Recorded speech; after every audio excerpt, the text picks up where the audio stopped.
కీర్తనల గ్రంథం 40వ కీర్తన 2వ వచనాన్ని చదువుకుందాం. నాశనకరమైన గుంటలో నుండి, జిగటగల దొంగ ఊబిలో నుండి ఆయన నన్ను పైకెత్తెను. నా పాదములు బండ మీద నిలిపి నా అడుగులు స్థిరపరచెను. చిన్న ప్రార్థన. తండ్రి, నాతో మాట్లాడి దినం నేను మారాలి, నువ్వు కోరుకున్నట్టుగా నేను ఉండాలి. కింద కూర్చున్న ప్రతి ఒక్కరితోనూ మాట్లాడండి. బిడ్డలు మారాలి, నువ్వు కోరుకున్నట్టుగా ఉండాలి. ఈ శబ్దయంత్రం ఎంత ద్వారా వినపడుతుందో వారందరితో మీరు మాట్లాడండి. మీరు కోరుకున్నట్టుగా వారందరూ ఉండటానికి సహాయం చేయండి. యేసునామాన్ని ప్రార్థన అడుగుతున్నాను తండ్రి, ఆమేన్. మొదటి మాట నాశనకరమైన గుంట. రెండవ మాట జిగటగలిగిన దొంగ ఊబి. చెప్పండి ఒకసారి. మొదటి మాట ఏంటి? నాశనకరమైన గుంట అంటే లోయ.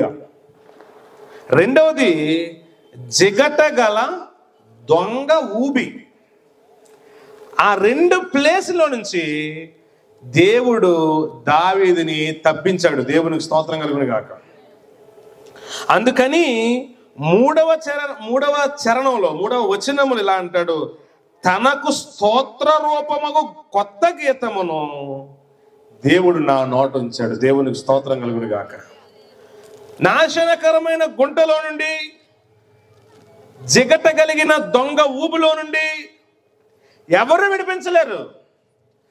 అలా మనల్ని ఎవరైనా విడిపిస్తే, అలా విడిపించిన వ్యక్తిని మనం స్తుతించకుండా, గణపరచకుండా, కృతజ్ఞత తెలపకుండా ఉండలేము. అవును, అందరూ స్తోత్రం చెప్పండి. రైట్. అయితే ఇప్పుడు ప్రస్తుత కాలంలో నాశనకరమైన గుంట అంటే ఏంటి? ప్రస్తుత మన కాలంలో జిగటగలిగిన దొంగ ఊబి అంటే ఏంటి? వాటి నుంచి ఎవరు మనల్ని విడిపిస్తారు అనేది మన ప్రసంగం. మొట్టమొదటిది ఇప్పుడు ధ్యానం చేద్దామండి. నాశనకరమైన గుంట, ఒక లోయ. నాశనకరమైన ఆ లోయలో ఇప్పుడు చాలా మంది బ్రతుకుతున్నారు. మనల్ని నాశనం చేసేసే ఏదో ఒక దానికి మనం బానిసైపోయాం. ఆ బానిసత్వంలో నుంచి మనం బయటికి రాలేకపోయాం. అది నాశనం చేస్తుంది కనుక అదేమైంది? ఇప్పుడు నాశనకరమైన గుంటగా మారింది. అలా మనం పిలవచ్చు దాన్ని. అలాంటి వాటిని ఇప్పుడు మీకు 2-3 చెప్తాను నేను. సమాజంలో మీరు ఎవరినైనా అడగండి, చదువుకున్న వాళ్ళని అడగండి, చదువు లేని వాళ్ళని అడగండి, చిన్నపిల్లల్ని అడగండి, పెద్దోళ్ళని అడగండి, ముసలోళ్ళని అడగండి, ఆఖరికి ఈ గుంటలో ఉన్నోడిని అడగండి, ఇది నాశనం చేస్తుందా మేలు చేస్తుందా అని అడగండి. అడిగితే అందరు ఏం చెప్తారు తెలుసా?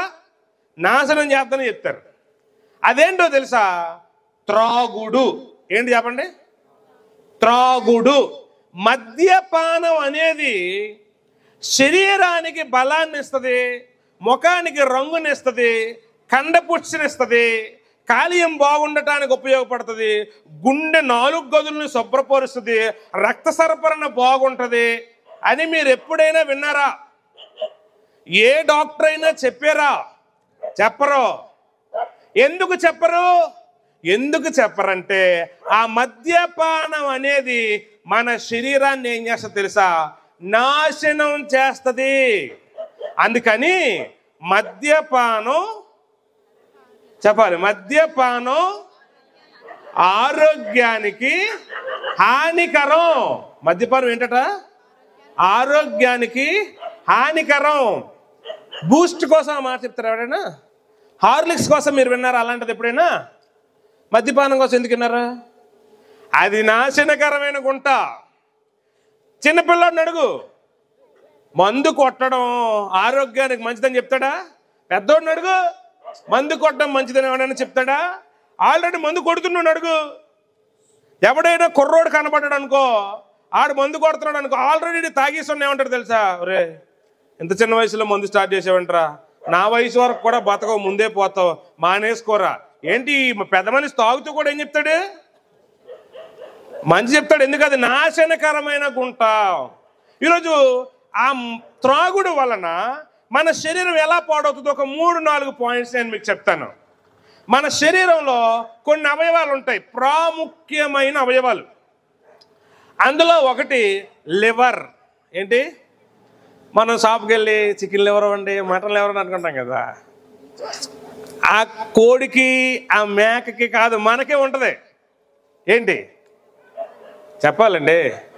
లవర్ కాదు, లివరు. మనకే ఉంటుంది లివరు. మన శరీరంలో లివర్ ఎంత ఉంటుందో తెలుసా? కేజీ పైన ఉంటుంది. ఎంత? కేజీ పైన ఉంటుంది. లివర్కి ఒక గొప్ప శక్తి ఉంది. అదేంటో తెలుసా? లివర్ చిన్నది కట్ అయిపోయింది అనుకోండి, ఇప్పుడు చెయ్యి కోసిపోతే మనం ఏం చేస్తాం? ప్లాస్టర్ వేసుకుంటాం, ఆయింట్మెంట్ రాసుకుంటాం. లివర్ టాలెంట్ ఏంటో తెలుసా? లివర్ కట్ అయింది అనుకో, లివర్ కొన్న గొప్ప శక్తి. దేవుడు ఎలాంటి టెక్నాలజీ ఇచ్చాడు మన బాడీకి అంటే, ఎలాంటి ఉన్నతమైనటువంటి ప్రణాళికతో మన శరీర అవయవాలు సృష్టించాడంటే, లివర్ తనంతట తానే రిపేర్ చేసేసుకుంటుంది. అంత గొప్పది లివర్. దేవునికి స్తోత్రం కలుగును గాక. హల్లెలూయా, హల్లెలూయా. ఇప్పుడు మనం తాగే మందు ఉంటుంది, మద్యపానం. మనం అంటే మనం కదా, అందరికి కలిపి చెప్తున్నా. మనుషులు తాగే మద్యపానం ఉంటుంది కదా, అది తాగినది ఎక్కడికి వెళ్తుందో తెలుసా అండి? లివర్లోకి వెళ్ళిపోద్ది. ఎక్కడికి వెళ్ళిపోద్ది? లివర్లోకి వెళ్ళిపోద్ది. ఇప్పుడు ఈ లివర్లోకి వెళ్ళిపోతే లివర్ ఏమవుతుంది? డ్యామేజ్ అయిపోద్ది, పాడైపోద్ది. లివర్ పాడైపోయింది అనుకోండి, అతి తొందరలో నువ్వు చచ్చిపోవడానికి రెడీగా ఉన్నావు అని అర్థం. ఎందుకంటే మన శరీరాల్లో ఉన్నటువంటి ప్రతి చెడుని, కుళ్ళుని, విషపూరితమైన పదార్థాలన్నిటినీ మెడిసిన్ లాగా అడ్డుకునేదే లివరు. ఇప్పుడు మనం తీసుకునే ఫుడ్, వాటర్ కలుషితం లేదా? తీసుకునే ఫుడ్ కలుషితం లేదా? ఇప్పుడు ఇంట్లో వంటలు తక్కువ, అందుకని ప్రతి ఊర్లోనూ 2-3 ఏముంటాయి? కర్రీ పాయింట్ షాపులు ఉంటాయి, నూడిల్స్ షాపులు ఉంటాయి. అప్పుడు పెళ్ళిళ్ళలో మాత్రమే బిర్యానీ, ఇప్పుడు సండే అయితే బిర్యానీ. కొంతమంది ఇంట్లో వారానికి 2-3 సార్లు బిర్యానీ. ఇంట్లో నచ్చ కొంతమందికి ఎక్కడికి వెళ్తుంటారు? బయటికి వెళ్తుంటారు. దానికి మళ్ళా ఇప్పుడున్న ట్రెండ్ ఏంటో తెలుసా? బయటికి వెళ్ళి తిన్నది కాకుండా దాన్ని వీడియో తీసి, అబాబాబాబా బిర్యానీ ఏం బాగుంది, ఈ హోటల్ ఎంత బాగుంది, దానికి ఒక రీల్ చేసి దాన్ని యూట్యూబ్లోనో, ఇన్స్టాగ్రామ్లోనో, ఫేస్బుక్లోనో పోస్ట్ చేసి అధిక మంది తిండిపోతుల కండి అని సపోర్ట్. బయట ఫుడ్స్ బాగా అలవాటు పడ్డారు మనుషులు, మనం కూడా అంతే. అయితే మనం తీసుకున్న వాటర్, తీసుకునే ఫుడ్ మనకు బాగోపోతే మెడిసిన్ వేసుకుంటామే. ఆ మెడిసిన్ ఇలా మనం మన శరీరంలోకి పంపించే ప్రతి వాటిలో మ్యాక్సిమం విషపూరితమైనటువంటి శాతం 1-2% ఉంటుందండి 100కి. అవన్నీ మన శరీరంలోకి వెళ్తున్నాయా? విషపూరితం ఎంతైనా ప్రమాదమేగా. మనకే ప్రమాదం ఎందుకు కలగట్లేదు తెలుసా? ఆ విషపూరితాన్ని అంతటినీ కూడా మొదట వెళ్ళగానే కాలియం, లివర్ అబ్జర్వేషన్ చేసేసుకుంటుంది లోనకి. నీకు హానికరమైన దానిని రక్తంలోకి పంపించకుండా చూసుకుంటుంది లివర్. అది గొప్పది, దేవుడు ఇట్టాడు మన శరీరంలో. రెండోది మీకు చెప్తాను, ఆ లివర్ గొప్పతనం ఏంటంటే, ఇప్పుడు ఏసీకి కొంత పవర్ కావాలి, ఏసీ పని చేయడానికి. హై పవర్ వచ్చింది అనుకో, ఏసీ ఏమవుద్ది? కాలిపోద్ది. లోన్ ఏదో మదర్ బోర్డు ఏదో కాలిపోద్ది, పని చేయదు. ఇప్పుడు టీవీ ఉంది, టీవీకి తగినంత వోల్టేజ్ రావాలి. హై వోల్టేజ్ వస్తే పొగలు వస్తాయి, బొమ్మ రాదు. అంటే తగిన దానికన్నా ఎక్కువ వస్తే కాలిపోద్ది ఒక వస్తువు. మన బాడీ కూడా అంతే. మనం ఒక గంట పని చేయాలనుకోండి, మనకి గ్లూకోజ్ అన్నది కావాలి. ఒక 100 యూనిట్స్ గ్లూకోజ్ అనుకుందాం ఉదాహరణకి. మనం తీసుకునే టిఫిన్, ఫుడ్ అది ఉంటుంది కదా, కరెక్ట్గా 100 తీసుకుంటాం. మనం 100 తీసుకుంటామా? మోతాదు ఎక్కువ తీసుకుంటాం మనం. ఒక ఇడ్లీ తినేసి చాలన్న ఎవరున్నాడు ఇక్కడ? స్పూన్ బిర్యానీ తిని చాలండి అన్నలు ఎవరున్నారా? అయ్యండి ఆ మొక్కలా, ఏంటి మొక్కలా? ఇడ్లీ మరీ 2 ఎట్టరేటి కాదు, సరిపోతులే. డైట్ అంటే ఏంటో తెలుసా? 4 ఇడ్లీ, 6 చపాతీలు, 3 దోశలు, పుల్కా, పాయ. అబ్బా, అవన్నీ డైటే. చాలామంది డైట్. బయటికి వెళ్ళిపోతారు, ఇష్టానుసారంగా తింటారు. మనం అది తీసుకున్నదంతా కూడా గ్లూకోజ్, మన శక్తినిచ్చే, శరీరం శక్తినిచ్చేది. ఎక్కువ మోతాదులో తీసుకుంటాం, అదంతా ఒకేసారి శరీరంలోకి విడుదలైందనుకోండి, పోతాం మనం. కాలేయం ఏం చేస్తుంది తెలుసా?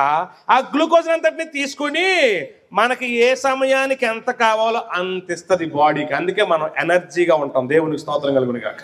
ఒకేసారి ఇవ్వదు, ఇస్తే మనం పోతాం. చాలామంది బ్యాడ్ కొలెస్ట్రాల్ ఉంది, అమ్మో చాలా ప్రమాదం అంటారు కదా. ఆ బ్యాడ్ కొలెస్ట్రాల్ని బయల్ అనే ఒక రకమైనటువంటి దాంతో జ్యూస్ లాగా మిక్స్ చేసి ఈ కాలేయం అన్నది మోషన్ ద్వారా బయటికి పంపిస్తుంది. బ్యాడ్ కొలెస్ట్రాల్ ఉంటే ఏమవుద్దండి? కండ వస్తుందా? ఏమవుతుంది? ఆరోగ్యం పోయి అనారోగ్యం వచ్చుద్ది. అనారోగ్యం రాకుండా ఏం చేస్తుంది ఈ కాలేయం అన్నది? చెప్పాలి, కాపాడుతుంది మన శరీరానికి. ఇది మాత్రమే కాదండి, ఇంకా ఎన్నో మేలులు ఈ మన శరీరంలో ఉన్న లివర్ చేస్తుంది. అలా బ్యాడ్ కొలెస్ట్రాల్ బయటకు వెళ్ళిపోయింది అనుకో, కిడ్నీలు, గుండె, అన్ని భాగాలు ఆరోగ్యంగా ఉంటాయి. ఇప్పుడు మనం ఫాస్టింగ్స్ చేస్తాం, అప్పుడు మనం తినం కదా, మరి మనకు ఎలా శక్తి వస్తుందో చెప్పండి? ఈ లివర్ అన్నది మనం ముందు తీసేసుకున్నాం కదా, దాన్ని అంతటిని ఒక రూమ్ అన్నమాట, ఇది దాచుకుంటుంది. నువ్వేం తినలే కదా, లోన్ ఉంది కదా, ఈ లోన్ ఉన్న దాన్ని నీకు, తనలో ఉన్నదాన్ని ఏం చేస్తుంది? నీకు శక్తి ఇవ్వడానికి రక్తంలో పంపిస్తుంది. ఇప్పుడు తనలో స్టోర్ అయింది కూడా అయిపోయింది కదా. నీలో ఉన్నటువంటి కొవ్వు ఉందే, ప్రోటీన్స్ ఉన్నాయే, వాటిని నీకు శక్తి ఇవ్వటానికి మార్చి నీకు పంపిస్తుంది. అంటే నీ శరీరంలో నీవు ఆరోగ్యంగా ఉండటానికి ఒక అవయవం చాలా చాలా ఉపయోగపడుతుంది. దాని పేరు లివర్. ఆ లివర్ని దెబ్బ కొట్టేది ఏంటో తెలుసా? త్రాగుడు. ఏంటండి? త్రాగుడు. నేను ఇదంతా మీకు ఎందుకు చెప్పానో తెలుసా? త్రాగుడు ఒక నాశనకరమైన గుంట. నువ్వు బిల్డప్ కోసం ఈ పెగ్గ తాగుతా, ఈ బాటిల్ లేపేయగలను, రోజుకు 3 క్వార్టర్లు కొట్టగలను, నువ్వు ఎంతైనా బిల్డప్ చేయొచ్చు. తాగింది చాలక ఇంటికి తెచ్చుకోవచ్చు, ఫ్రిడ్జ్లో పెట్టుకోవచ్చు, థమ్సప్లో కలుపుకొని మళ్ళా తాగొచ్చు. గుర్తుంచుకో, అది నీ శరీరాన్ని ఏం చేస్తుంది? నాశనము చేస్తుంది. ఆ నాశనకరమైన గుంటలో నుంచి నువ్వు బయటకు రాగలవా? నీ వల్ల అవుతుందా? తాగుడు మానాలనుకునే వాళ్ళు మనుషులు ఉంటారు, కానీ వాళ్ళు తాగుతూనే ఉంటారు. వాళ్ళని అడగండి, ఎందుక అలా తాగుతాం? మానేయాలంటే మాకు మానేయాలని ఉంటుందండి. అలాగా అటువైపు వెళ్తున్నప్పుడు అలా నాలుక ఏమవుతుంది? లాగేస్తుంది. ఏట్లాగుతుంది? నాశనకరమైన గుంట ఉంది, అది లాగుతుంది. ఇప్పుడు ఎంత దౌర్భాగ్యమైన పరిస్థితి ఉందంటండి, ఊరిలో మందుల షాప్ అయినా ఉండకపోవచ్చేమో కానీ మందు షాపు లేకుండా లేదండి. ఇంకా దారుణమైన పరిస్థితి ఏంటంటే, మనకు సంబంధం లేకపోయినా అర్థం అవటానికి చెప్తున్నానండి. హిందూ సోదరులు దేవుడిగా నమ్మే వారిని ఆ మందు షాపులకి పేర్లు ఎడుతున్నారండి. అది ఎంత దారుణమైన పరిస్థితి అండి. ఈ ఫలానా వైన్ షాప్ వాళ్ళు దేవుడిగా నమ్ముకునే ఒక వ్యక్తి పేరు పెడుతున్నారు. అంటే వాళ్ళకి ఒక రకమైన భయాన్ని కోల్పోయారేమో నాకు అనిపిస్తూ ఉంది. అది నాశనకరమైన గుంట. మన ఆరులోలో కాలనీలో ఎప్పుడు అల్లరల్ల మా ఇల్లు అక్కడే కదా, బండి మీద వెళ్తామా, రోడ్డు మీద పరుపేసినట్టు సజ్జా పడుకుంటాడు ఒకడో, డివైడర్ మీద ఒకడు పడుకుంటాడో, ఆడు బట్టలు సరిగా ఉండవు, ఆడు సరిగా పడుకోడు. ఇప్పుడు నేను కాబట్టి చూసుకొని వెళ్తున్నాను, ఆల్రెడీ ఆన్లో ఉన్నాడు వెళ్తాడు అనుకో, ఆడేం చేస్తాడు? ఏం చేస్తాడు? ఆన్లో వెళ్తాడు, ఆడిని ఆఫ్ చేస్తాడు, అక్కడ ఎక్కించేస్తాడు. దారుణమైన పరిస్థితి అండి, నాశనకరమైన గుంట. మందు కొట్టినోడు ఎక్కడో కొట్టాడు, వచ్చి ప్రశాంతంగా తిని స్నానం చేసి, ఏమా బాగున్నావా, పోతున్నావా అని భార్యని అడిగి గాడ్ బ్లెస్ యూ అని దీవించి, కాయగూరలు అయిపోయా, బియ్యం అది ఉందా, అన్ని మాటలు మాట్లాడి సరే నేను పడుకుంటున్నాను అని చెప్పి వెళ్ళి పడుకుంటాడు ఎవడైనా? అడుగుంటాడా? రావటమే మనవాడికి బ్రేకులు ఫెయిల్ అయిపోతాడు, రావటమే బ్రేకులు ఫెయిల్ అయిపోతాడు. రాగానే అనువుగా ఎవరు దొరుకుతారు? ఎవరు? ఈయనకి వారసత్వాన్ని, సంతానాన్ని ఇస్తుంది, ఈయన కోసం కష్టపడి వంటలు చేస్తుంది, ఈయన కోసం కావాలని డబ్బులు ఇస్తుంది, అన్ని పనులు చేసి సహకరిస్తున్నామండి. ఏంటి ఎక్కువ చేస్తున్నావు? అయ్యో నేనేం మాట్లాడలేదు. అదే ఏంటి మాట్లాడట్లేదు? అరే మీరు ఎప్పుడైనా తాగినాను చూడండి, గొడవ ఒక రీజన్ ఉండదు, అంత గొడవడతాడు. వదిలేసాక ఏదో రాత్రి ఏదో జరిగినట్టుంది. ఒరే నాశనకరమైన గుంటలో ఉన్నావు, ఏదో జరిగినట్టు ఎందుకుందో తెలుసా? నీకు ఎందుకు తెలియలేదో తెలుసా? నువ్వు నేల మీద లేవబ్బా, ఎక్కడున్నావు? నాశనకరమైన గుంట. గుంట అంటే ఏం చెప్పాను మీకు? లోయ. లోయలో ఉన్నోడికి చీకటి ఇంకేం తెలీదు, లోయలో ఉన్నోడికి చీకటి ఇంకేం తెలీదు. కాబట్టి నా ప్రియ సహోదరుడు, సహోదరి, నీవు మత్తుని నీ శరీరంలోకి పంపించుకుంటే నీకు కలిగేదేంటో తెలుసా? ప్రాణాపాయం. ప్రాణాపాయ పరిస్థితిలోకి వెళ్ళిపోతావు. కాబట్టి జాగ్రత్త పడు. ఈ నాశనకరమైన గుంటలో ఇంకొక మాట ఏంటో చెప్పనా? డ్రగ్స్ అండి, కొకైన్, హెరాయిన్. కొంతమంది చెట్లు వేరుల్ని తీసుకొని ఇలా పీల్చుకోవటం, సిగరెట్ ప్యాకెట్ల లోపట గంజాయిని పెట్టి పీల్చటం, ఊదటం. చాలామంది ఇప్పుడు యవనస్తులందరి పరిస్థితే. ఎందుకు అలా చేస్తున్నావు? వాళ్ళు ఆ మత్తులో ఉండి ఎవరితో ఎలా మాట్లాడాలో తెలియదు వాళ్ళకి. వారు ఆ మత్తులో ఉండి ఏం చేస్తారో వాళ్ళకి తెలియదు. అలా వారు ఆ మత్తుని స్వీకరించటం వల్ల వారికి మేలు కలుగుతుందా? నేను అడుగుతాను, సమాధానం చెప్పు.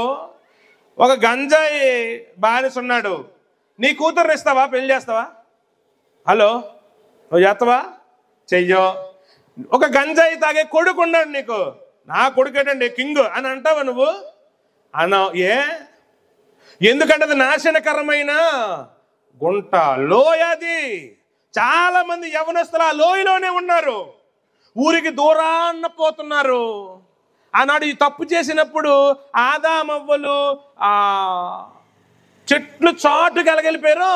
ఇప్పుడు యవ్వనస్తుల పరిస్థితి అలాగే ఉందండి, దూరాన్న పోతున్నారు. అక్కడికి వెళ్ళి ఏం చేస్తున్నారండి? మత్తు పదార్థాలను స్వీకరిస్తున్నారండి. నీకు క్షేమం కాదయ్యా సహోదరుడా, సహోదరు, అది నీకు క్షేమం కాదు. ఇప్పుడు ఫ్యాషన్ అయిపోయింది. ఏంటో తెలుసా? మగోళ్ళకి మేమేమీ తక్కువ కాదు. ఏంటట? మగోళ్ళకి మేమేమీ తక్కువ కాదు. మంచిదమ్మా, నువ్వు అలా అని చెప్పి పరుగు పందెంలోకి వచ్చావు, తప్పేం లేదు. ఆడుకోవడానికి వచ్చావు, తప్పేం లేదు. వంటలు చేయడానికి వచ్చావు, తప్పేం లేదు. ఇంకోటి వచ్చావు, తప్పులేదు తల్లి. బండి నేర్చుకున్నావు, కారు నేర్చుకున్నప్పుడు జొమాటోలు వేస్తున్నారు, ఆటోలు వేస్తున్నారు ఆడోళ్ళు. పరిస్థితి బాగాలేదు తల్లి, మీరు చెయ్యండి, మీకు వందనాలు. నాకు అర్థం కాని విషయం ఏంటంటే, మందులో ఎందుకు మా పోటీకి వచ్చావు? నువ్వు మందులో ఎందుకు పోటీకి వచ్చావు? మాది ఈ ఊరండి, మాకు మొక్క అది లేకపోతే అవ్వదు. అది మగోళ్ళు తాగితేనే సిగ్గుపడతారు. ఇప్పుడు ట్రెండ్ ఏంటో తెలుసా? వయసులో ఉన్న అమ్మాయిలు తాగుతారు, వయసులో ఉన్న అమ్మాయిలు గంజాయిని స్వీకరిస్తారు, హెరాయిన్, కొకైన్స్ తీసుకుంటున్నారు, బానిసలు అయిపోతున్నారండి. ఆ ఇంజక్షన్ దొరకపోతే, ఆ మొత్తం దొరకపోతే పిచ్చెక్కిపోతున్నారు. ఎందుకు అలా అయిపోతున్నావు? తల్లి కన్నా, తండ్రి కన్నా, తోబుట్టువు కన్నా, బంధువుల కన్నా, స్నేహితుల కన్నా వాళ్ళకి డ్రగ్స్ అంటే ఇష్టం. అది లేకపోతే వాళ్ళు ఉండలేకపోతున్నారు. ఎందుకు? దానివల్ల నీకేం జరుగుతుంది? అది నాశనకరమైన ఏంటి చెప్పండి? గుంట. అది లోయది. ఎంతో మంది ఆ లోయలోకి పరిగెట్టి పారిపోతున్నారు. అలా నాశనకరమైన ఒక లోయలో దావీదు అనే ఒక వ్యక్తి పడిపోతే ఆ వ్యక్తిని యేసు అన్నవారు బయటకు తీసుకొచ్చారు. చప్పలు కొట్టి గట్టిగా స్తోత్రిద్దామా? ఈ నాశనకరమైన గుంటలో పార్ట్ 2, సామెతల గ్రంథం 6వ అధ్యాయం 26వ వచనం. వేశ్య సాంగత్యము చెయ్యువానికి రొట్టె తునక మాత్రము మిగులుయుండును. ఈ నాశనకరమైన గుంటలో రెండోది ఏంటో తెలుసా మీకు? వేశ్యల సాంగత్యము చెయ్యటం. చివరికి ఏంటంటే గతి? రొట్టె తొనక మాత్రం మిగలటం. అంటే నీ కడుపు నిండదు, నింపుకుందామంటే నీ దగ్గర తినడానికి పదార్థం ఉండదు. ఆ పరిస్థితి ఎలాగుంటుందంటే అటు బతకాలేవు, ఇటు చావాలేవు. చాలామంది ఇప్పుడు ట్రెండ్ ఏంటో తెలుసా అండి? అక్రమ సంబంధాలు కలిగి ఉండటం. ఏంటండి చెప్పాలి అందరూ? ఏంటి? అక్రమ సంబంధాలు కలిగి ఉండటం. ఒకడు నన్ను అడిగాడు, అన్న అక్రమ సంబంధం తప్ప కాదా? మీరు చెప్పండి ఆన్సర్. తప్ప? అందరు చెప్పాలి. తప్ప రైటా? తప్పే. నేను అన్నాను, మరలా ఆ పదం అనరా అన్నాను. అక్రమ సంబంధం తప్ప రైట్? ఒరే ఆ పేరులోనే ఉందరా. ఏటది? క్రమమైన అక్రమం అన్న తప్పే కదరా. తప్పే అన్న. మన క్రిస్టియన్లో తెలుగు పేరు వీళ్ళేం క్వశ్చన్ అడుగుతారు తెలుసా? అయ్యగారు సినిమాలు చూడొచ్చా చూడకూడదా? బైబిల్లో లేదు. అది అక్రమమే. ఈ క్వశ్చన్ అడుగుతారా? ఈ క్వశ్చన్ అడిగితే పాస్టర్ అంటారు, అంటే అంతెందుకు నీ బిల్డప్, నువ్వును ఒక మొక్కలో చెప్తే అయిపోయేదానికి. మంచి సినిమాలు చూడు, చెడు సినిమాలు చూడకు. ఏది చూపించామా మంచి సినిమా? అంటే చూపించినాక పగని ప్రేరేపించేది లేనిది, కామాన్ని ప్రేరేపించేది లేనిది, బూతు లేనిది, అశ్లీలత లేనిది ఏది చూపించు నాకు. చూద్దాం, చూపించు. నువ్వు మంచి సినిమా ఏదో అనుకున్నావు, అందులో కూడా ఏముంటుంది తెలుసా? అశ్లీలత ఉంటుంది. అంటే వింత వింత ప్రశ్నలు అడుగుతున్నారు చాలామంది. దానికి పెద్ద హెడ్లైన్స్, తమ్మునేల్స్, దానికి పెద్ద వ్యూస్. అసలు ఆ క్వశ్చన్ అడిగావంటే అర్థం ఏంటో తెలిసి నీకు బుర్ర లేదు. తప్పును కూడా తప్పని తెలుసుకోలేనంత గుడ్డోడుగా ఉన్నావు నువ్వు. నేను క్రైస్తవులకు చెప్తున్నాను ఈ మాట. అక్రమ సంబంధం తప్ప లేదంటే మంచిదని అడుగుతావేటి? ఆ పేరులో ఉన్నది అక్రమ సంబంధం కూడా తప్పని. చాలామంది అండి ఈ అక్రమ సంబంధంలో ఆనందాన్ని ఎత్తుక్కుంటున్నారు. సక్రమైన దారిలో నువ్వు ఆనందాన్ని ఎత్తుక్కుంటే నీకేమీ తప్పు లేదు. ఒకవేళ అది కాదని అక్రమ సంబంధంలో నువ్వు ఆనందాన్ని ఎత్తుక్కుంటే అది అక్రమం కదా, నాశనకరమైన గుంటది. ఒక రోజుకి నీకేం మిగులుతుందో తెలుసా? తినడానికి తిండి కూడా ఉండదు. మనకి లోకాసువార్త 15వ అధ్యాయంలో ఒక తండ్రి ఉంటాడు, 2 పిల్లలు ఉంటారు. చిన్న కొడుకు ఆస్తిని అడిగి తీసుకొని వెళ్ళిపోతాడని ఉంటుంది కదా. వెళ్ళిపోయిన తర్వాత ఆస్తిని పాడు చేశాడని ఉంటుంది కదా. తినడానికి ఏం లేదట, తిండి దొరకలేదు. పందులో పొట్టు తిందాం అనుకున్నా కుదరలేదట. అతడు చేసిన తప్పేంటి? అక్కడ రాయబడుతుందండి. చాలామంది దాన్ని పాయింట్ చేయలేదు. కానీ అతడు తన ఆస్తిని అంతటిని వేశ్యలతో కలిసి పాడు చేశాడు. ఏం చేశాడండి? వేశ్యలతో కలిసి పాడు చేశాడు. అంత ఆస్తిని పట్టుకెళ్ళావు కదా చిన్న కొడుక, ఏట్రా ఇప్పుడు తినడానికి మెతుకులేవంటే అతడు చేసిన పని. మీరు అధ్యాయం అంతా చదవండి, అక్కడ రాయబడుతుందండి.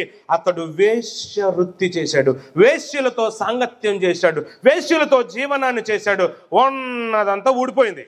అది నాశనం కాదా అండి? అది నాశనం కాదా? ఇది చాలా మంది అండి డబ్బు ఉందని కానీ విచ్చలవిడితనానికి తెరలేపుతున్నారు. స్త్రీలు అనేక మంది అలాగ ఉన్నారు, పురుషులు అలా అనేక మంది ఉన్నారు. అది మీకు మేలు కాదు. నా ఫ్రెండ్ బాను అని ఒకడు ఉంటాడు, నాతో పాటు చదువుకున్నాడు క్లాసులో. జగదాంబలో ఉన్నాను నేను. అప్పుడు నాకు బైక్ లేదు, ఆటో కోసం ఎదురు చూస్తున్నాను. ఈడు వచ్చాడు, రారా మామ అంటే వీళ్ళు ఎక్కాను నేను. అండి సో నీకు తెలుసు కదా భావన్ ప్రకాష్. ఆటో ఎక్కానండి, కూర్చున్నాను.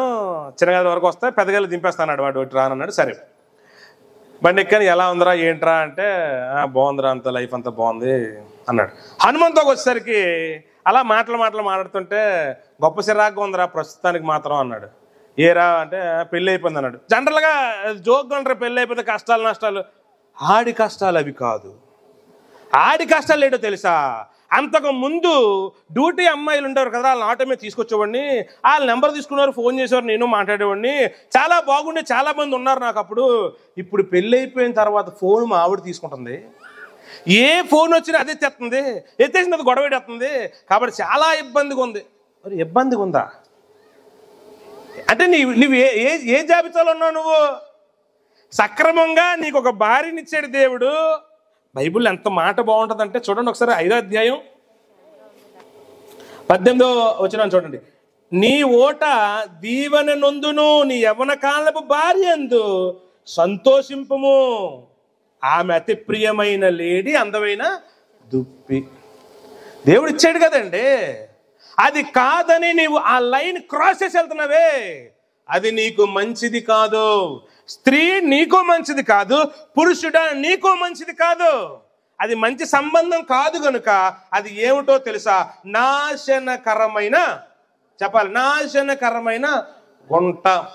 ఈ అక్రమ సంబంధాల్లో 2 రకాలు ఉంటాయి. పెళ్లికి ముందు అక్రమ సంబంధం, పెళ్లి తర్వాత అక్రమ సంబంధం. పెళ్లికి ముందు అక్రమ సంబంధం ఏంటో తెలుసా? ఆ అక్రమ సంబంధానికి ఈ ప్రపంచం పెట్టిన పేరేంటో తెలుసండి? చెప్పాలి. ఏం పేరు పెట్టింది మీ అందరూ తెలుసు, చెప్పాలి. ప్రేమ. ఏంటి? ఎర్ర కలర్లో ఉన్న ఓ టెడ్డీ పేరు ప్రేమ. ఇద్దరు ప్రేమించుకుంటున్నారండి. కాలేజ్కి వెళ్తున్నావా? ఇంట్లో కాలేజ్ అని చెప్పాం కానీ ఓకే, ఎస్కేప్, ఓకే రైట్. ఈరోజేనా? లేదు, వారం నుంచి. Very good. ఏంటి బీచ్కా? లేదు లేదు లేదు, బీచ్ గీచ్ అంటే తెలిసిపోద్ది, మన పక్కనే ఉంది బీచ్ అంటే 4 కిలోమీటర్ల దూరం వెళ్ళకూడదు మనం. అంటే ఉదయాన్న 7కి స్టార్ట్ అయ్యి మళ్ళీ సాయంత్రం 7 గంటలకల్లా మనం ఇంటికి చేరిపోవాలి. అంటే కొంచెం లాంగ్ ఉండాలి, నువ్వు స్పీడ్గా తోలాలి, కట్టకొచ్చేయాలి నేను మళ్ళా. ఓకే. అరే అంత ప్రేమించుకుంటున్నారు, అలాగేలా తిరుగుతున్నారు కదా. అరే అబ్బాయి, నా అమ్మాయిని పెళ్లి చేసుకుంటే అచ్చి దాన్ని ఎవరు చేసుకుంటాడు? మరి ఊరూరా తిప్పుతున్నావు, ఫోటోలు తీసుకుంటున్నావు, సెల్ఫీలు అంటున్నావు, ఇన్స్టాగ్రామ్లో స్టోరీలు, మళ్ళీ మ్యూజిక్, ఇలా ఫోటో ఉంటుందా, ఇలా ఫోటో ఊగుతుంది, మళ్ళీ కిందన ఓ రకమైన మళ్ళీ బీజిఎంలు, దాన్ని మళ్ళీ ప్రైవేట్ అకౌంట్లు. ఊరు వెళ్తుంది నా పాప, ఊరు వెళ్తుంది, ఎలాగెళ్తుంది అది నీకు తెలియదు. నువ్వు గుడ్డు తల్లివి, నువ్వు గుడ్డు తండ్రివి. నువ్వు ఊరు ఎలాగెళ్తుంది తెలుసా? ఓ అన్నగారిని వేసుకొని, మనకు అన్నగారిని వేసుకొని వెళ్తున్నారు వీళ్ళు. నీ కళ్ళు కనిపించవు, నీకు చూడవు. అలా కాదురా తల్లి, ఇలా. నువ్వేటనుకుంటున్నావు? నువ్వు మా పాప అంటే ఏటనుకుంటున్నావు, మా కొడుకు అంటే ఏటేసుకున్నావు, మేమేమనుకోవమ్మా. ఇప్పుడు కొత్త ట్రెండ్ ఏంటో తెలుసా? ఒక ప్రేమికుడు ఉండడు, ప్రేమికుడులు ఉంటారు. ఓహో, ఒక ప్రేమికురాలు ఉండరు, ప్రేమికురాళ్ళు ఉంటారు. ఇన్ని రాళ్ళు నెత్తి మీద పడిపోతాయి సోదరా, నెత్తి మీద పడిపోతాయి. చాలా ఇబ్బంది అవన్నీ, నీకు నష్టాన్ని కలిగిస్తాయి అవన్నీ. తల్లిదండ్రులు మోసం చేస్తున్నావు నువ్వు. అమ్మకేం చెప్పావు? చెప్పాలి, ఏం చెప్పావు అంటే మీరు చెప్పలేదులేండి, ఉదాహరణ తెలిసిందే కదా, చెప్పండి. ప్రైవేట్ క్లాస్ అని చెప్పావు లేదా? చెప్పావు. నైట్ క్లాస్ అని చెప్పావు. వాళ్ళకు కూడా డౌట్ రాదండి. ఆంటీ ఈరాదు నా కూతురికి, ఆంటీ ఈరాదు నా కొడుక్కి, ఈడెంత బుద్ధిగా చదువుతాడంటే నమ్మకూడదని కొంచెం ఎలగదు. నువ్వు ఒక గుడ్డి, నీ గుడ్లో ఉండు. నాశనకరమైన గుంట. ప్రేమ ప్రేమ ప్రేమ అని చెప్పి వాళ్ళ జీవితాలను పాడు చేసుకుంటున్నారండి. వాళ్ళ వయసులంతా తల్లులైపోతున్నారు వాళ్ళు. 17 సంవత్సరాల లోపు పిల్లలు, ఆడపిల్లలు ప్రెగ్నెన్సీ అత్యధిక శాతం వచ్చేసిందంట కర్ణాటక రాష్ట్రంలో. 17 సంవత్సరాలు అంటే ఏంటండి, ఏ వయసు? చిన్న మాదిరి, పెళ్లి వయసు కూడా రాలా. నేను మీ అందరికీ విన్నవించుకుంటున్నాను, అలాంటి వారు చాలామంది ఉన్నారు. వారందరూ ఎక్కడున్నట్టు ఇప్పుడు చెప్పాలి? నాశనకరమైన గుంటలో ఉన్నారు. అది చాలా ఆనందపడతారు. ఆవిడికి తెలియకుండా ఈవిడితో మాట్లాడటం, ఈవిడికి తెలియకుండా ఆవిడతో మాట్లాడటం, ఈవిడేమో ఆయనకి తెలియకుండా ఈవిడితో మాట్లాడటం, ఈవిడ తెలియదు ఇంకొకరితో మాట్లాడటం. మీకు వచ్చింది తెలుసా? సినిమా ఎంత పెద్దది తీసినా లాస్ట్లో శుభం కార్డు పాడుతుంది. అవునా కదా? నువ్వు ఎన్ని గేమ్లు వేసినా ఒక రోజుకి ఏమవుతావు? ఆ కర్ర దగ్గరకు వచ్చి ఆగిపోతావమ్మా, దొరికేస్తావు. నిన్నెవ్వడు ఇంకా పట్టించుకోడు, చేదరించి అవతలు దోసేస్తారు. వీళ్ళు ప్రేమించినప్పుడు వీళ్ళు బిల్డప్లు చూడాలా, నాన్న అలా కాదమంటే నీకేం తెలుసు? అమ్మ ఆడికేటి తెలుసు, ఎర్రమూలకం గడి మీ నాన్న. ఆడికేటి తెలుసా? కష్టపడి డబ్బులు సంపాదించి నిన్ను ఒడిలో కూర్చోబెట్టుకొని గోరుముద్దలు తినిపించడం తెలుసు. ఈడవడో లింగోళ్ళ అటక్ కూడా వస్తాడు వచ్చి, నువ్వు లేకపోతే నేను చచ్చిపోతాను అంటే ఓకే అవైతే మా నాన్న వేసేమంటే వేసేస్తాను, మా అమ్మని వేసేమంటే వేసేస్తాను. బాబా నీ ప్రేమకు నమస్కారం తల్లి. ఎంత దారుణమైన పరిస్థితులు అండి, ఎంత దారుణమైన పరిస్థితులు. చిన్న చితికిలికి పడిపోతున్నారు. అది మరి చీపోరా ఆడపిల్లలందరికీ నేను చెప్తున్నాను. ఆడేసి చిన్న బిస్కెట్లకు పడతారేట్రయ్యా, నాకు అర్థం అవ్వలేదు. నిన్ను చూస్తే అనుష్కలా ఉందంటే ఆడికి ఏం చెప్పాలి, రా నువ్వు పెద్ద వరస్ట్ పో బయటికి, నన్ను చూస్తే అనుష్కోవాలన్నాడు నేను పెద్ద అప్పమ్మ గారిని అని చెప్పాలి. నువ్వు నిజం ఒప్పుకోవాలి. మనం ఫీల్ అయిపోతాం, ఫీల్ అయిపోయి అర్థం దగ్గరికి వెళ్ళిపోయి అమ్మ ఎలా ఉన్నానమ్మ వెళ్ళే పేడమూతంటే పేడమూతంది ఇది. ఆడెవడో అనుష్క అన్నాడు. ఆడి సోది, ఆడి మిరపకాయ బజ్జీలు కొనుక్కోవడానికి కదా డబ్బులు ఉండి అడుక్కున్నాడు. ఆడు తెలుసా మీకు, ఆడి బండి ఈడి బండి అడుక్కొని నీ ముందుకు వస్తాడు బస్ స్టాప్కి రాగానే, బండి బండి బండి నేర్పించవా, బండి నేర్పించాలా, బండి ఎక్కుతున్నావా, నీకు బుర్రగట్ట పని చేయట్లే, నీకు ఎందుకు పని చేయట్లేదు తెలుసా, నువ్వు నాశనకరమైన గుంటలో ఉన్నావు. ఎవరైనా చెప్పారనుకో చెప్పిన వాళ్ళు తిడతావు. ఎవరో చూసారు మన బంధువులు బండి మీద వెళ్తున్నప్పుడు, వాళ్ళు కానీ మన అమ్మకాయకు చెప్పాం అనుకో వాళ్ళ మీద కతికేడతాం, వాళ్ళ మీద పగపించేసుకుంటాం. చెప్తారా ఇంకోసారి ఉంటుంది, చెప్పొద్దు దయచేసి ప్లీజ్, చెప్పొద్దు దయచేసి ప్లీజ్. ఎందుకమ్మా, ఎందుకు నీ జీవితాన్ని పాడు చేసుకుంటావు? ఏం మీకు తెలియదండి అలాంటి వారి పరిస్థితులు ఉన్నాయని సమాజంలో? ఎంత దారుణమైన పరిస్థితి ఇది. పెళ్ళికి ముందు అక్రమం, పెళ్ళి తర్వాత అక్రమం. భర్త ఉండగా వేరొక పురుషునితో సాంగత్యాన్ని కలిగి ఉంటాం, భార్య ఉండగా వేరొక స్త్రీతో సాంగత్యాన్ని కలిగి ఉంటాం. ఈ నాశనకరమైనటువంటి గుంటలో నుండి విడిపించగలిగేది యేసు ఒక్కడే. దేవునికి స్తోత్రం కలుగును గాక. హల్లెలూయా, హల్లెలూయా. పెళ్ళైపోయిన ఒక ఆవిడని ఫోన్ చేసి, ఎలాగొన్నావు ప్రియా, నువ్వు లేకపోతే నా గుండెలయ్యా, నీ తొక్క నువ్వు సోది.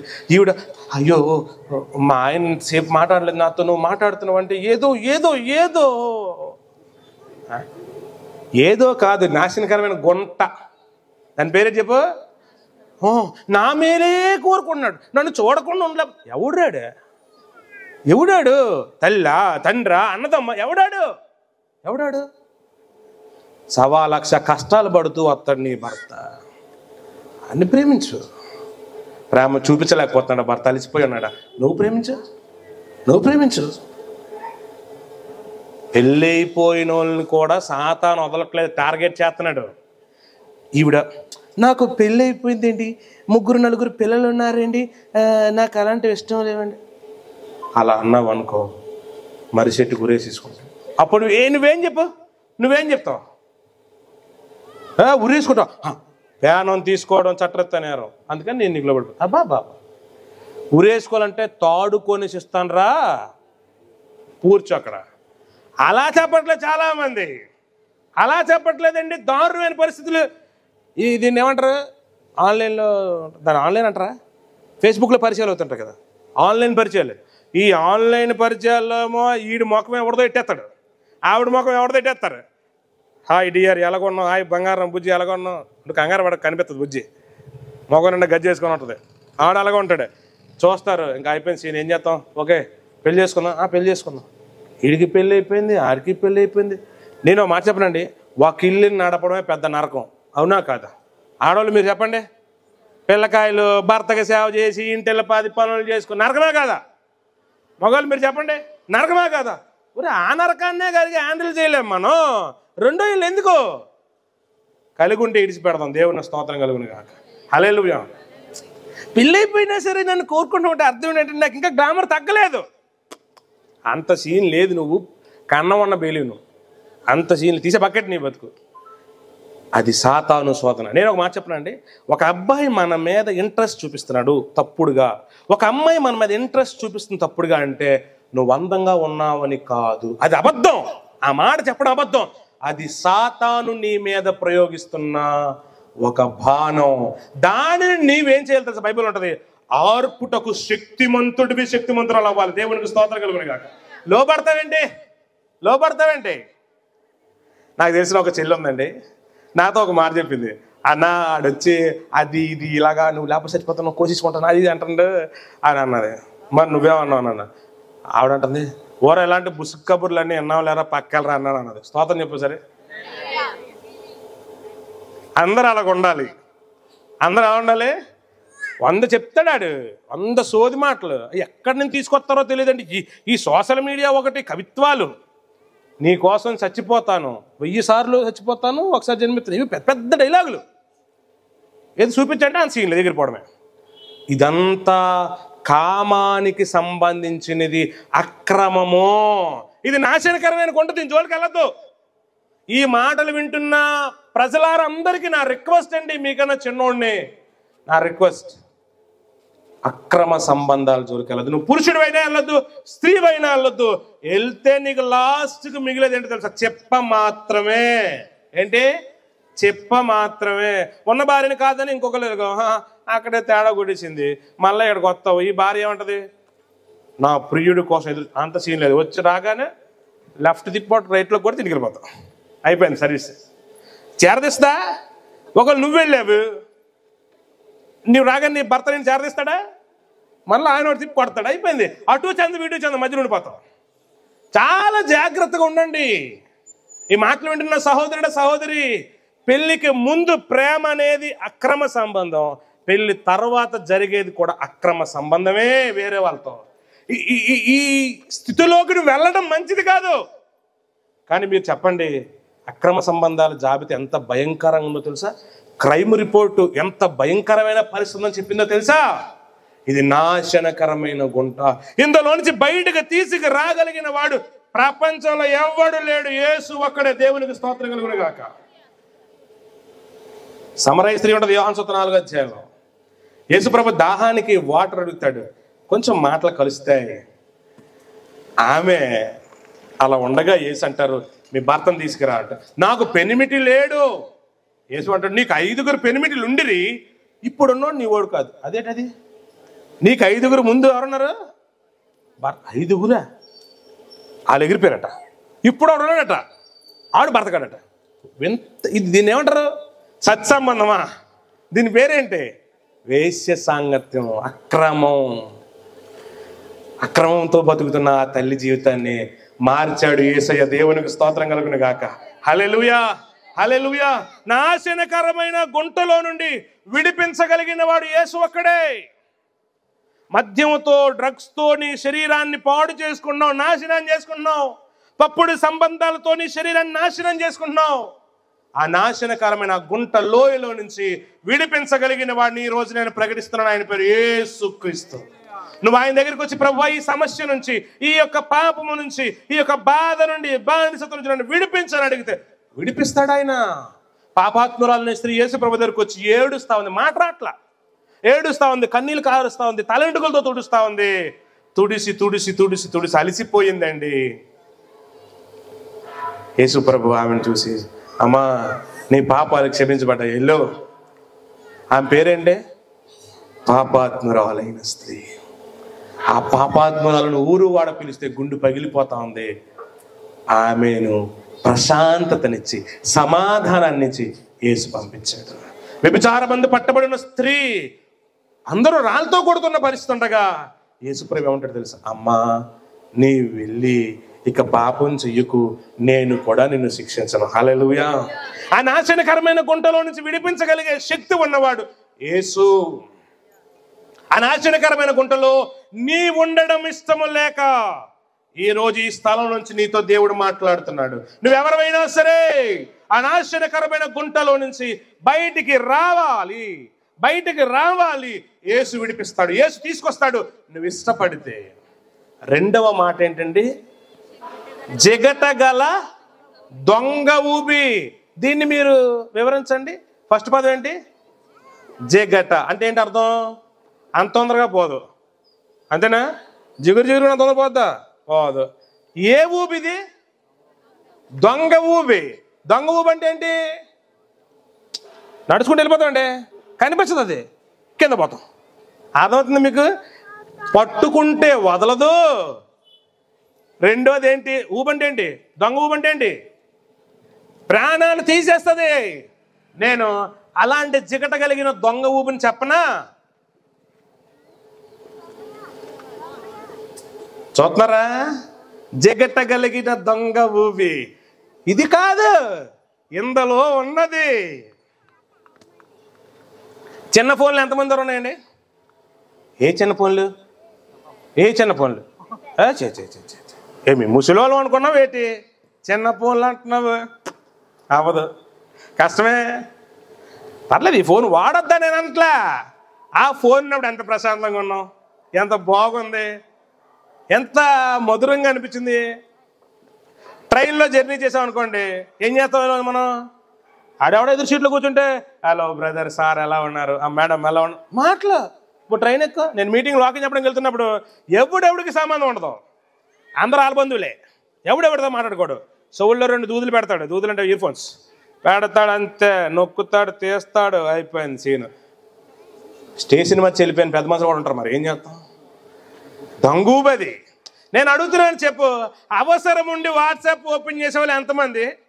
అవసరం లేకుండా వాట్సాప్ ఓపెన్ చేసే వాళ్ళు ఎంతమంది? ఉదయం లేస్తే చాలు, అమ్మో ఎవరో నాకు ఏదో మెసేజ్ పంపించారు, వచ్చిందా? ఎవరు పంపించరు. పోనీ ఇదేమైనా కొత్త రోజా? చెప్పాలి, ప్రతిరోజు అంతే మన బతుకు. ఎవడు మెసేజ్ అయ్యాడు, ఉదయం లేచినంటే ఇలా కళ్ళు పూసుకొని ఏది ఓకే, రాలేదు, రాదు. కానీ మనం ఏం చేస్తాం? ఓపెన్ చేస్తాం. పని లేని పెద్ద మనుషులు ఏమంటారు తెలుసండి? ఇదే పెద్ద ఉద్యమం లాగా అందరూ స్టేటస్లో చూడటమే అదో డ్యూటీ. కొట్ట స్టేటస్ చూసి చూసి చూసి చూసి చూసి ఏమవుతుందో ఉపయోగం? నీకు ఉపయోగంతో సంబంధం లేదు. ఆడిట్టాడు, మనం చూడాలి అంతే. టైం వేస్ట్ అదంతా దొంగ ఊపేది. ఉపయోగం అని ఫేస్బుక్ ఓపెన్ చేసి తెలియకుండా గంట గడిచిపోయిందని ఎక్కడ ఉన్నారా? అమ్మా ఏంటి ఒప్పుకోవాలి. ఇప్పుడు మీరు కెమెరాలో పడరాలి, ఒప్పుకోండి. ఫేస్బుక్ ఓపెన్ చేసి రీల్స్ ఓపెన్ చేసి తెలియకుండా గంట గడిచిపోయింది. ఎందుకంటే గంట గంటదా అంటే, అన్న నువ్వు గంట అన్నావు, గంటలే గడుస్తున్నాయి అందుకని చేయలేదంటరా. టైం వేస్ట్ చేస్తున్నా, దొంగూపు కదా. ఏదో ఒకటి చూద్దామని యూట్యూబ్ ఆన్ చేసేవు, అది చూడవు, పక్కన రీల్స్ చూస్తావు. మా రెగ్గడు సూపర్ బుక్ తెలుగు అని కడతాడు. డాడీ బెడ్రూమ్లోకి వెళ్ళి చూసుకున్నా అంటే, మనం ఇక్కడ మీరు మాట్లాడుకున్నాను కదా డాడీ, ఓకేరా చూసుకోరా సూపర్ బుక్. ఇలాగే సూపర్ బుక్ వెళ్తాడు, లోనికి వెళ్తాడా? డాడీ డోర్ వేసుకునేసి చూస్తాను డాడీ. ఫస్ట్లో అర్థమైంది కాదు, వీడు సింగనాథం అంత. వీడు వయసు అంత, వీడు 2021లో పుట్టాడు, ఇప్పుడు ఎంత 25కి 4. వీడు యాక్టింగ్ ఏంటి తెలుసా? ఆడికి వెళ్ళిపోయిన తర్వాత రీల్స్ వస్తాయి సైలెంట్గా. నేను ఎలాంటి తెలుసా? మా నాన్న అంటోండి, ఆడు వెనకాల వెళ్ళిపోతాను అలాగా.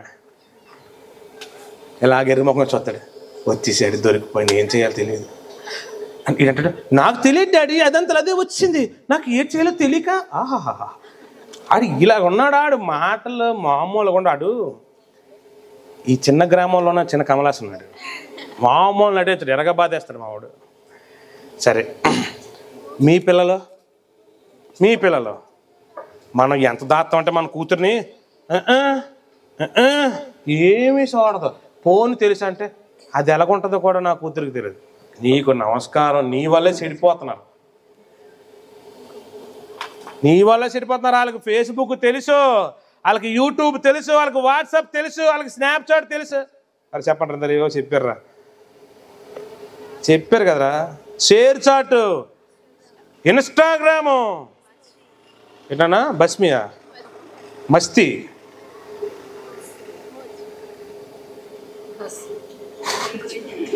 ఏం పేర్లు రవే, అడ్డమైనవన్నీ తెలుస్తున్నాయి. అవి వాడడం వచ్చి తెలుసా మన వాళ్ళందరికీ? తెలుసా వాళ్ళకి? ఇందాక చెప్పండి అంటే ఆది కాండం ఒరే ఆది కాండం ఒకటేరా, తన తర్వాత అది రాదు, ఆ దాటం మనం. ఆది కాండం ఇది తెలుసా? అలా కాదు పాస్టర్ గారు, ఇది ఎలా నొక్కాలా, ఇక్కడ ఎలా వందనాలు. డెవలప్మెంట్ దొంగ ఊబి రీల్స్ పిచ్చి పెట్టే చాలా మందికి. దొంగ ఊబి కదా, ప్రాణాలు కోల్పోతాం. ట్రైన్లో వెళ్తా ఒకడేమో రీల్స్ చేసాడు, ట్రైన్ కింద పడిపోయాడు. దొంగ ఊబండి, అర్థమైన యాప్లన్నీ రావటం, ప్రాణాలు పోవటం. అంతకుముందు ఒకటి వచ్చింది టిక్కు టాక్ అని, అది సగం నాశనం చేసింది, దాన్ని బ్యాన్ చేసి పడేశారు. దాని తర్వాత ఒక సభ్యత కలిగిందని దింపారు. ఏంటది? ఓ మినీ గ్రాము. ఆ గ్రామం ఇప్పుడు అంతా సెండాలమే ఉంది, మంచిది లేదు అసలు. ఉదయం లేస్తే చాలా గ్రామంలోనే తిరుగుతుంది మన చెయ్య. బాధాకర విషయం చెప్పనా, నాకు తెలిసిన ఒక పాస్టర్ గారు కూతురు ఉందండి, ప్రతి సినిమా పాటకి డ్యాన్స్ చేసి యూట్యూబ్లో ఇన్స్టాగ్రామ్లో పడుతుంది. నేను మా పాస్టర్ అమ్మకు చూపించాను, చూడు ఎంత దారుణమైన పరిస్థితి. వాళ్ళ నాన్న అడిగితే వాళ్ళ నాన్న మీద తిరగబడుతుంది, ఇలాగే చేస్తాను నేను, ఏడ్ చేసుకుంటూ చేసుకో అంటుంది. ఎంత దారుణమైన పరిస్థితి, ఎంత దారుణమైన పరిస్థితి.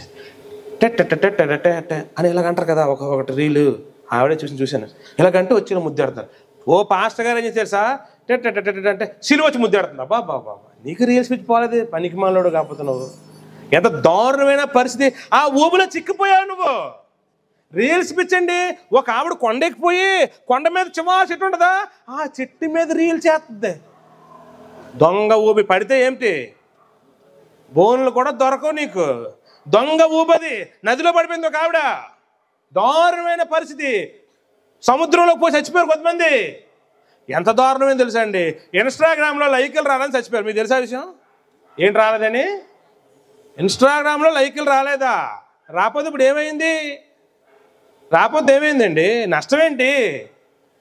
దొంగ ఊపేది, దొంగ ఊపి. ఆ యాప్లన్నీ ఎక్కించుకొని నీకు మేలుకరమైంది నువ్వు ఎంత చూస్తున్నావు, అనవసరమైంది ఎంత చూస్తున్నావు నువ్వు. మేలుకరమైన ఎన్ని అందులో పెడుతున్నావు, మేలుకరం కాని ఎన్ని నువ్వు తీసుకుంటున్నావు అందులో. ఇది దొంగ ఊపి కాదా? ఈ యాప్లన్నిటినీ వాడగలరు. దాన్ని ఏమంటారండి, ఫ్లిప్కార్ట్, మీషో, ఇంకటి అమెజాన్, ఇంకా బోల్డ్ ఉంటాయి కదా. కొండ్రు చూస్తారు. టైం వేస్ట్ చేస్తున్నావు నువ్వు. దొంగ ఊబి తెలియకుండా నీ కాలానంతటిని తినేస్తుంది. నేను అడుగుతాను, చెప్పు, నీకు తెలిసిన విషయం, పోయిన ఒక్క క్షణాన్ని వెనక్కి తీసుకురాగలవా? చెప్పు, తీసుకురాగలవా? ఒక క్షణాన్ని వెనక్కి తీసుకురాలేవు కదా. ఎన్ని గంటలండి ఆ షాపింగ్ యాప్స్లో నువ్వు గడుపుతున్నావు, ఎన్ని గంటలు గడుపుతున్నావు అండి. ప్రతిరోజు ఒకసారి ఓపెన్ చేస్తాం, ఏదో పెద్ద కొనేసినట్టు. మళ్ళా కొంతమంది ఉన్నారు కొనేసేవాళ్ళు, రోజు చూస్తారు, రోజు బుక్ చేస్తారు. వాళ్ళు వాడలేని బట్టలు బీరువాలో బోల్డ్ ఉంటాయి. మళ్ళీ వాడు వచ్చి కింగ్ అని బెల్ల కొడతాడు. ఏట్రా అంటే అమెజాన్ అండి, ఫ్లిప్కార్ట్ అండి, ఇంకటి చెప్పండి, మీషో అండి, మరి ఇంక నాకు తెలియదు. సమాజంలో ఇవన్నీ వాడడం రాకపోతే ఇదేట్రా వేస్ట్గా అంటారు కదా. అన్నా పర్లేదు, నాకు ఎందులో ఒక యాప్ వాడడం రాదు. మా తమ్ముడు అంటాడు, ఏదైనా బుక్ చేయాలంటే నేర్చుకొని అది నొక్కుతాయి, నాకు వద్దు, నువ్వు బుక్ చేసి ఇచ్చాయంటారు అంతే. నాకు తెలిసండి, వన్స్ నేను దిగితే నేను మనిషినే కదా, పోతాను నేను, అలా కాలక్షేపం చేస్తాను నేను. నాతో కలిపి చెప్తున్నానండి, ఈరోజు యాప్స్ వాడుతూ ఒక్కదాంతో మొదలెట అలా కాలానంతటిని గడుపుతున్న వాళ్ళు ఉన్నారండి. రాత్రి ఎప్పుడు పడుకుంటున్నారో తెలుసండి చాలామంది. ఎప్పుడు పడుకున్నారు చెప్పాలి మీరు? 12, 1 గంట, 2, 3, 10, 11 అవి కాదు. ఫోన్ ఛార్జింగ్ అయిపోతే పడుకుంటాం, అది మ్యాటర్. ఎప్పుడు పడుకుంటున్నారండి? ఫోన్ ఛార్జింగ్ అయిపోతే పడుకుంటున్నారు. కొంతమంది ఛార్జింగ్ పెట్టి మరి వాడుతున్నారు, తెలిసి పేలిపోతుంది తెలుసు, అయినా సరే వాడుతున్నారు. అవును, ఎవరికో ఆపదలో ఉంది, ప్రార్థన చేయాలి, దానికి ఛార్జింగ్ లేదండి. మళ్ళా ఏదో వాక్యంలో డౌట్ వచ్చింది చెప్పాలి, ఛార్జింగ్ లేదండి. మళ్ళా అర్థమైన వాటికి మాత్రం ఛార్జింగ్ ఎట్టి మరి ఏం చేస్తాం, వాడుతున్నాం. ఇది నాశనకరమైన గుంట కాదు, జిగటగలిగిన దొంగ ఊబి. ఇవిలోంచి బయటికి రా. ముసలోళ్ళకి ఏం పట్టిందో, రీల్స్ చేస్తున్నారండి. కూతురు చేస్తుంది తప్పని చెప్పకుండా తల్లి కూడా ఎంటర్ అయ్యింది. తల్లి ఎవరు, కూతురు ఎవరు పసిగట్టలేకపోతే నిద్ర ఒక బట్టలు వేస్తున్నారు. అది కూడా మనం జాన్సన్ బేబీ సోప్ కొడతాం పిల్లలకి, ఆలు వేసుకున్నంత బట్టలు వేసుకున్నారు అందులోనే. దేనికి రవి, దేనికి పనికొచ్చినవి? అది చూడటం, వీడు తప్పుడు కామెంట్లు పెట్టడం, అది చూడటం, వాళ్ళ మీద తప్పుడు అభిప్రాయాలు కలిగి ఉండటం. నువ్వు నిజంగా గుణమే చేసి చెప్పు, నువ్వు చేసింది కూడా సమాజాన్ని పాడు చేయడానికి కదా. నీకు సిగ్గు లేదు, నువ్వు స్త్రీవైనా పురుషువైనా నీకు సిగ్గు లేదు. ఉంటే సమాజానికి అదే నువ్వు చేసి చూపిస్తావు. నీ కూతురు చేస్తే, కొడుకు చేస్తే తప్పమ్మా, అలాంటివి అది కదా చెప్పాలి. నువ్వు జోడీ అయిపోతావు, కూతురుని మించిపోతావు నువ్వు చేయడంలో రీల్స్. ఎందుకు వచ్చిందండి? ఆ ఊబిలో నువ్వు ఉండిపోయావు. నిన్ను అలా ఎడిట్ అయిపోయేలా చేశాడు కదా సాతాను గాడు. దాని నుంచి దేవుడు విడిపించగలడు. దేవునికి స్తోత్రం కలుగును గాక. ఒక్కరోజు ఫోన్ వాడకుండా నేను ఉండగలను అనే కెపాసిటీకి మనం వచ్చుదాం గాక. ఒకరోజు ఫోన్ ముట్టుకోకుండా నాకు సంబంధం లేదు అని ఉండాలి. అలాంటి పరిస్థితి ఉండాలి మనకి. ఓకే, ఫోన్ వాడకపోయినా పర్వాలేదు, నేను ఉండగలను, నాకు అది పిచ్చి లేదని ఉండాలి. 5 నిమిషాలు ఫోన్ కనబడిపోతే రింగబో ఆగిస్తాను, రింగ్ ఫస్ట్ రింగబో ఉన్నాడు అసలు ఆగు, రింగ్ ఇస్తావా ఏంటి పెళ్లి రోజుకి రింగ్ అంటారు, పుట్టిన అంత కోప్పడిపోతారు. కాదు బ్యాలెన్స్ అయితే ఏం మనిషివా నువ్వు, ఏం మనిషి ఏంటి నువ్వెక్కడ మర్చిపోయి ఇంట్లో